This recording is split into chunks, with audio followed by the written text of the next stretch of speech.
Hello everyone, how are you? Hoping that you are doing good. In this video, we will discuss some important problems and solutions regarding to the aptitude. Let's get started. The first problem is P, Q and R started a business with an investment in the ratio of 2 is to 4 is to 7. After 6 months, P, Q and R withdrew half of their investments. What is the ratio of their profits at the end of the year?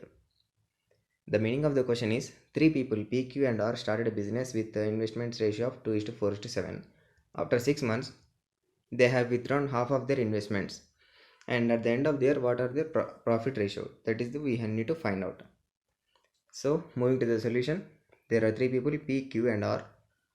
So their investment ratio are in the ratio of 2 is to 4 is to 7. This was for 6 months, so that's why into 6.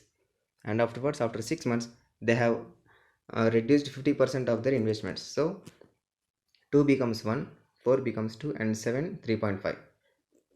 This 1 is to 2 is to 3.5 ratio will be for 6 months. That's why into 6 in all the terms. In all these 6 terms, 6 gets cancelled.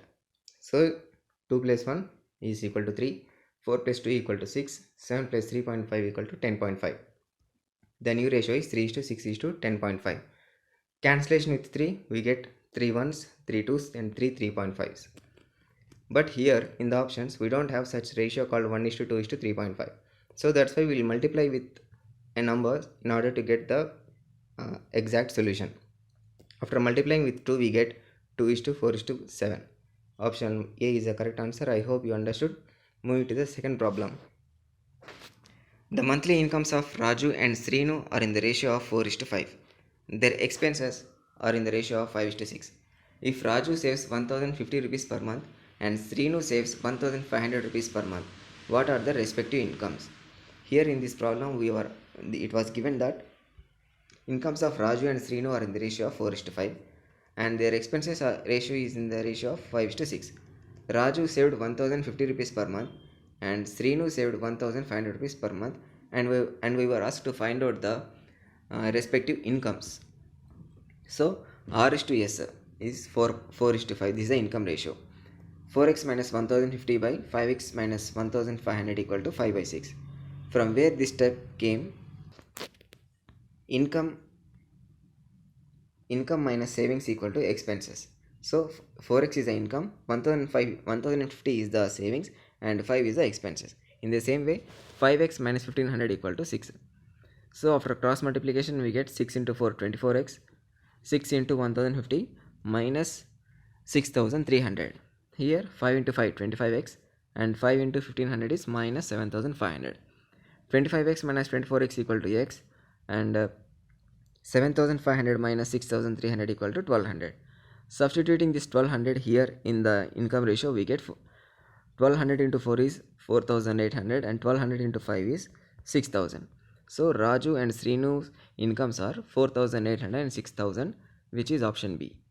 Moving to the third problem, 13 men and 17 women can do a piece of work in 5 days, while 14 men and 25 women can do it in 4 days. Then the ratio of daily work has done by a man to that of women is. In this problem, it was given that 13 men and 17 women did a work in 5 days. Again, 14 men and 25 women did the same work in 4 days. Here the word it is very important. This is the deciding part, because the same work was done by 14 men and 25 women in 4 days. That is the problem. And we were asked to find out the man is to woman ratio. So here we will follow the problem called M1 into W1 equal to M2 into W2. M1 is 13 men plus 17 women into 5 equal to 14 men plus 25 women into 4.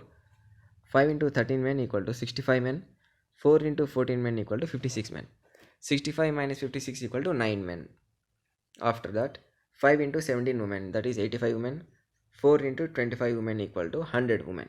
100 women minus 85 women equal to 15 women. Therefore 9m equal to 15w. M by W ratio is 5 is to 9. Cancellation with 3, we get M is to W equal to 5 is to 3. Option B is the correct answer.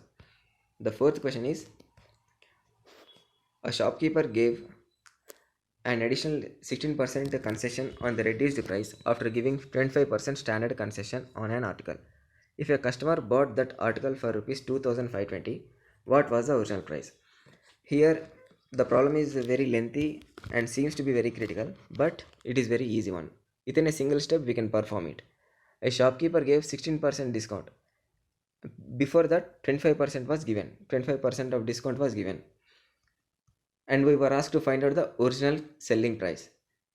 So after all the discounts, the customer purchased for 2520 rupees. That means 2520 rupees is the 84% value, and we should find out the 100% value. So 2520 into 100 by 84, and this value is 75% value, because before that the first discount was 25% discount. That means this is 75%, this is 75% one, and we need to find out the 100% value. That's why 100 by 75. I hope you understood this entire step. After all the cancellation we get 4000. 4000 is the original price, that is option E is the correct answer. Last and final question. A shopkeeper mixes two types of wheat, each costing 45 rupees per kg and 58 rupees per kg, so that the resultant mixture at 55 rupees per kg was sold at a profit of 10%. In which ratio did he mix them? Here the shopkeeper has two types of wheats. One wheat is at 45 rupees per kg and another wheat is 58 per kg. After mixing these two types of wheats, he sold the wheat he sold the mixture for 55 rupees, which is 10% of profit, which is getting 10% profit. That means 55% value is 110%, and we have to find out the 100% value. 100% value is 50. Now let's move into the problem. Let's move into the solution. First type is 45 rupees per kg. Second type is 58 rupees per kg. After mixing, he is selling with 50 rupees per kg. So 50 minus 45, using mixtures and alligation, 50 minus 45 is 5, 58 minus 50 is 8. So in 8:5 ratio, he mixed the two types of wheats. Option C is the correct answer. I hope you understood all the problems and solutions. Thank you for watching. Keep learning and be happy.